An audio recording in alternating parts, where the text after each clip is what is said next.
At 3:30, we got Pitt, who's 2-0. Traveling to West Virginia, who's 1-0. 1-1, who could have had an undefeated versus an undefeated game, but unfortunately we do not. Pitt favored by 7.5 points on ESPN in the backyard brawl.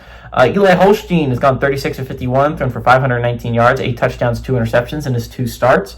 Desmond Reed has had 15 carries for 112 yards and a touchdown, and Raphael Williams Jr. has had 7 catches for 166 yards and 2 touchdowns. Nico Marchiol for the Mountaineers has gone 32-46, thrown for 402 yards, 1 touchdown, 1 interception. Jaheim White has had 24 carries for 133 yards and 3 touchdowns, and Cam Vaughn has had 9 catches for 170 yards and 2 touchdown. Pitt 63-41 all time against West Virginia. Last game did go to Pitt in 2024.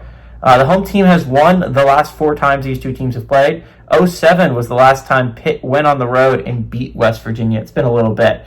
So this game's really more important to Pitt than it's important to West Virginia, but for 2 very different reasons. Obviously, there's the rivalry matchup that both these teams care a lot about trying to beat the other.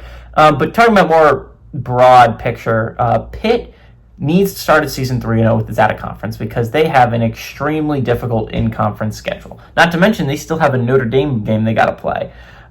So there is that. Pitt has a very hard in-conference schedule, but in a couple weeks they have to play Louisville. And that is going to be the game that makes or breaks whether I take Pitt as a serious college football playoff contender or not.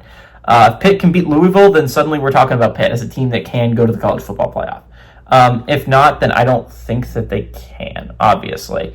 Because if you can't beat Louisville, I don't know your chances of beating the likes of Notre Dame or Miami on your schedule, right? West Virginia, on the other hand, is not long for this college football playoff conversation world. Even if they find a way to win this game, their next 3 are at Kansas, which seems like it's going to be a very difficult one for us to imagine them winning.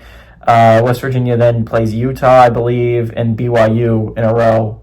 So just rough draw if you're West Virginia. The chances of you coming out of that with only these 4 with only 1 loss, it's very unlikely. So West Virginia is not long for this college football playoff talk, but you need this if you're West Virginia, if you're out of conference, because your in-conference is going to be difficult, and it's hard for me to imagine West Virginia making a bowl game with the schedule that they have in front of them.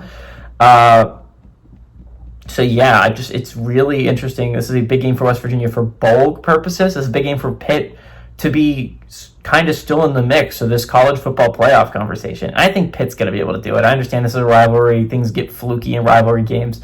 But Pitt has looked the part of the better team throughout the past couple weeks. West Virginia's coming off a loss to Ohio. Pitt's coming off a pretty sizable win over Central Michigan. And yes, Ohio's a better team than Central Michigan, but I still think Pitt is going to be the better football team. Give me the Panthers to go on the road and not only beat West Virginia, but beat them pretty handily. I like them to cover that 7.5 points spread.